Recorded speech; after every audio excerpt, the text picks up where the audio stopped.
today the MSuper X turned 2,000 kilometers old. So I am currently at 2,005 kilometers, and it has done some resets as well. So let's first talk about the resets. The resets work like this. You're riding, it says that maybe you've done 30 kilometers. You tilt the wheel beyond 45 degrees to the side, it will beep, it will turn off, and it will reset that mileage that you've done for that moment.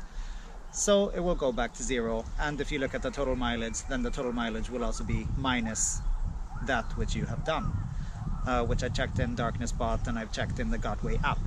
So they appear to report correctly that the mileage is actually lost. And I've done maybe 3 tips or 4 or 5, so I'm probably at 2,100 or something like that, but it's all good.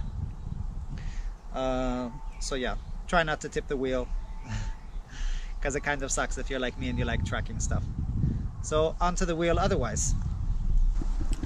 The pedals. The tape on the pedals, the grip tape, has been chewed off a bit on the front. I got mine on January the 11th of this year, and this is Sweden, so it was very snowy, there was a lot of sand, there was a lot of gravel, and I was riding in boots, and that means that every time I was getting on the pedals I was bringing snow and ice and gravel and sand onto the grip tape, which sort of got smoothened out there at the front, and also me adjusting my feet a little. You have to do this little adjustment with your feet now and then. So that's me trying to find my feet. So yeah, the grip tape can be replaced, but on the other hand, it's not an issue. So let's go on to the tire. This is the tire after 2,100 kilometers.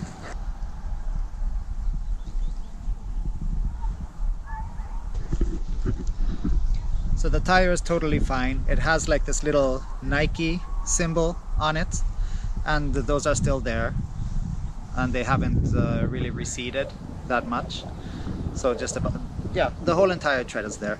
Today I got a little tiny piece of sharp gravel that embedded itself into the tire, and the same thing happened yesterday. I just picked them out and it's fine. The tire is like a sticky compound, so it really tends to want to stick onto to asphalt, which is fine, but you'll notice some resistance if you're going to carve at a lower PSI. I prefer a low PSI. I weigh 64.5 kilos today. I like to keep my PSI at around 19 PSI, and because the point for me of having a big tire is that it can roll over everything but without me bouncing. And if I do like 22 or 23 PSI on this big fat tire, it becomes like so elastic for me, so if I hit a bump I'm actually getting like this rebound of energy where I'm being launched. And I was riding in the soft mode up until today, and now today I put it in the hard mode, and I'm just gonna keep it on the hard mode from now on.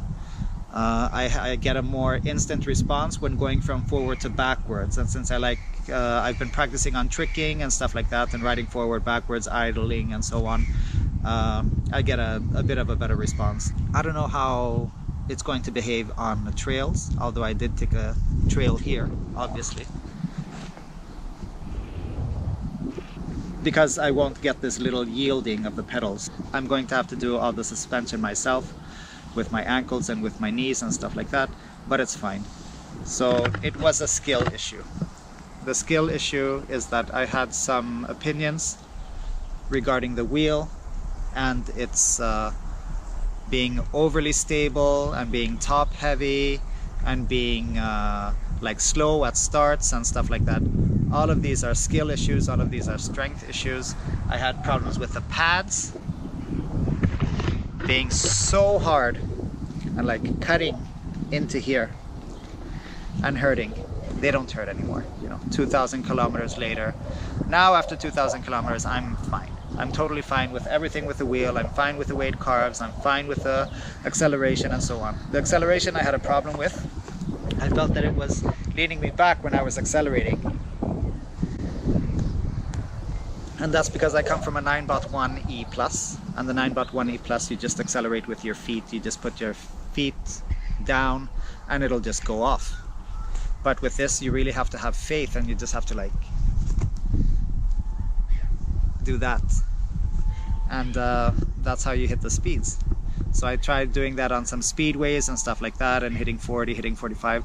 The top speed I've ever reached was the 1 second of glory the day before yesterday, where I reached 49.5 kilometers an hour. I've never had any beeping coming out of this or anything like that. I've turned off the tilt back. I run with darkness spot. I use my speaker connected to my iPhone, and I set the alarm so that I know when I'm doing 30 kilometers an hour, or if I feel like speeding a bit, then I'll set it to 35 kilometers an hour. So the wheel is like brand new. There's not a single problem with it. The only thing, once I dropped it at a very slow speed of maybe 1 or 2 kilometers an hour, and it fell, and the way it fell, it got a crack in the shell. So I epoxied it, and I put like a furniture protector on it here. So there's the part of the crack, here's the bigger part of the crack. So yeah, that was the crack. Then another time I was riding, and I fell off a height that was this high, and the wheel just fell down. Not a single crack, not a single problem. So, you know, if you have bad luck, you'll have bad luck, and you'll get a crack on it because of the way it falls in a certain way that will give it the crack. But I mean, otherwise, I've been riding the hell out of this. So what else do we have? The handle. This is what it's supposed to look like. This is not what it's supposed to look like. So I lost like a small piece of plastic here. The trolley handle is the trolley handle. You know, it's not the best trolley handle, but it's a working trolley handle. I've been walking it for like, I took a walk with a friend in a town in Stockholm, and we were like walking for maybe 8 kilometers, and I was trolling it. You know, it's fine. And sometimes I have to trolley it in the forest because I get some crazy roots and rocks and hills and inclines and stuff like that, and it's fine. And of course I think about not stressing the trolley too much, so I'm a bit careful. I'm not entirely reckless, and I just don't want to destroy the trolley. So yeah, it's working great. It's a smooth ride. Some people say that it's slow to accelerate, and you know, it's as slow to accelerate as you are slow to accelerate. And smaller wheels will accelerate faster because you will have a different center of gravity on the wheel. You will have different leverage on the wheel. I'm not a big person. It weighs more than a third of what I weigh, so we're having a bit of a struggle here, me and the wheel sometimes. You know, when it's trying to outmuscle me and I'm learning to outmuscle it. The light is fine. The light does what it does. The rear lights are fine. The rear lights do what they do. They also show battery percentage, more or less, with an approximation. So the lights here at the back will show you if you have 80%, 60%, 40%, 20%. And I've been riding a lot in 10 degrees C, 10 degrees Celsius, and I get 1 kilometer per percent. And I can ride it down to 20%, and at 20% it'll start to throttle me at around 25, 30-ish kilometers an hour. If I go under 20, then maybe it'll start to throttle me at around 20 kilometers an hour. But say if I ride around at 30, I tend to hover around 30 kilometers an hour, then I can get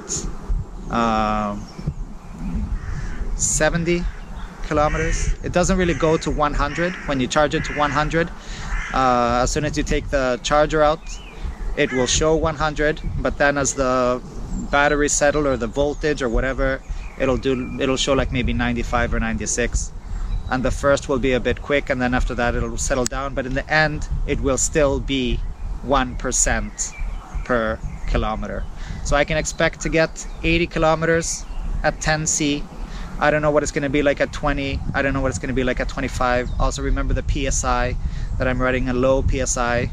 In the winter I ran the PSI so low that it really affected the mileage, and then, you know, I started doing research and stuff like that, and then I figured out that I had the PSI way too low, and I had it low because at one point I was gonna shake snow out of it and the tire hit the rim, you know, and I was like, whoa, there buddy, let's not get snake bite here on this. The lights, you know, the decorative lights, the light modes, they're all fine. The button, if you're gonna carry it, the handle is fine. It weighs 23 kilos. So if you have to carry it, you have to carry it, you know, but you're not going to carry it that much. There's no problem getting it on a bus or a train or anything like that. So in the earlier days when I was riding it, I was thinking that I wanted it more to be like my 9-bot. I wanted to be like more mind reading and more responsive to me. It's easy to think that, but I think that when it was designed and it was made like to behave at higher speeds. So sure, it would be great if it was squirrely, right? Because if it was squirrely, it would be more exciting. But the problem is that then it would be twice as squirrely at 40 or 45 or 50, and you have people that are just cruising at 45 and 50. I can't really do that. I would probably call way too much attention to myself. Now and then, you know, if no one's around and I have like a big road to myself and it's like totally empty, then hey, then I'll do 40. So sometimes I was thinking, hey, why didn't I get the King Song? I should have got the King Song 18XL, you know. It probably has more mileage. I'm pretty sure it does. But yeah, whichever wheel you have, you'll always want another wheel. So that's why, you know, people have several wheels, because different wheels, wait for it, have different feels, and they're different vehicles and they're different rides. I have an own board, which is an electric longboard. I have a cool wheel, which is an electric longboard. I have a cool board, which is the new version of the cool wheel electric longboard. And I have a one wheel plus XR, right? And that will give me 25 kilometers of range and fun and carviness and squirrely fun. But just having this MSX with this range, I can go anywhere. I can explore. I can be out in nature. And I never have to worry. I never have to worry about my range. And usually I'm done after 50 or 60 or 70, you know, but of course it would be great if you had infinite range, right? But there's no such thing, not even on a bicycle, because when I'm on my mountain bike, tell you what, after 50 kilometers on my mountain bike, I'm done. I am so done. I am destroyed. But after 50 kilometers of this, it's fine. You know, it's a nice, comfortable, cushy ride. If you want to pump up the tire real hard, pump it up real hard. If you want to have it a little softer, have it a little softer. The tire is great, the tube is great. Not a single flat, 0 flats, nothing close to a flat. And yeah, I love it. And riding an electric unicycle is the best thing and the most fun thing that I've ever done in my life. So there you go, just this feeling of freedom, cruising, riding around, and the feeling of Zen, right?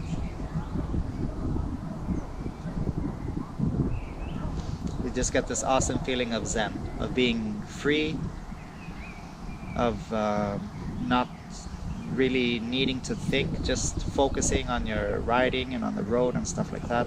Of course, sometimes people get a bit careless and they don't really think too much about their riding, and that happens as you ride more. You become overconfident or complacent, as some people like to say, and you're just like, you just get like sort of absent in your riding, and you're doing like 40, 45, 50 and start doing stupid things, or stop scanning. You have to scan. You gotta scan all the time. But this is a bit forgiving. So if you make a little miss now and then when you're scanning, it will forgive you. The charging time is insane. This 1.5A charger. But when I do my ride and I'm done, you know, and I've done like 60, 70 kilometers, and I just charge it overnight. So what's the problem? I'm not going to do 80 kilometers and then go home and then turbocharge it and then do another 80 kilometers, because then I'm totally done. And so then I'm just going to let it charge overnight. I'll let it do its slow trickle charge, and the next day it's fully charged and ready to go. Sometimes I'll charge it to 85 or 90. And this thing about charging batteries, let's talk about it and let's look at the numbers. When it comes to charging batteries, if I'm getting 80 kilometers on a charge, and just say that you can charge it only 300 times and it would die, that's 24,000 kilometers. And after 24,000 kilometers, I don't know if I want to see this wheel, you know, then it's going out the window. And that's not the way it's going to play out, because you're not going to charge it from 0 to 100. You're going to charge it from 20 to 100 or 30 to 100, and it's not really going to charge to 100, you know, it's going to charge to like 97-ish. And sure, that last charge is going to, that final voltage will probably like stress the battery a tiny bit. But yeah, still 24,000, you know, if you really abuse the battery and charge it as badly as possible, and you charge it 300 times, that's 24,000 kilometers. If I charge it every day, say I charge it every day, that means that I have to do 80 kilometers, or I'm just going to do half a charge. Even if I charge it every day, because I ride 80 kilometers every day, then I've still done 24,000 kilometers. It's not about the amount of days, it's about the amount of mileage that you're putting on the wheel. And I'm sure that it'll be good for 10,000, right? So what I've done, January, February, March, April, and this part of May, so, you know, that's 4 months. I've put 2,000 kilometers on it. That's 500 kilometers a month. So at this rate, in a year, then maybe I will have done 8,000, 9,000, 10,000, depends on how much. And then 10,000 is 10,000, and whatever happens, happens, man. And then if you put that in into money, then think how much you're paying per kilometer. So right now I've been paying like 10 crowns per kilometer. What's that, $1? $1 per kilometer. And if I do another 2,000, then I've done 50 cents per kilometer. So it's an awesome wheel, you know. And remember that whatever wheel you get, you're always going to want another wheel. You're always going to think about another wheel. You're going to be somebody, you're going to see somebody on YouTube riding another wheel, and you're going to go, wow, that's awesome. Wow, that's really cool. Wow, the 9-bot Z10. Wow, this. Wow, that. Get them all. Just get them all, man. It's fun. It's like the most fun you can have. So if you want another wheel, get another wheel. What are you going to do otherwise? You know? Buy fancy peanuts with your money. I use an iPhone with darkness bot, and I use this.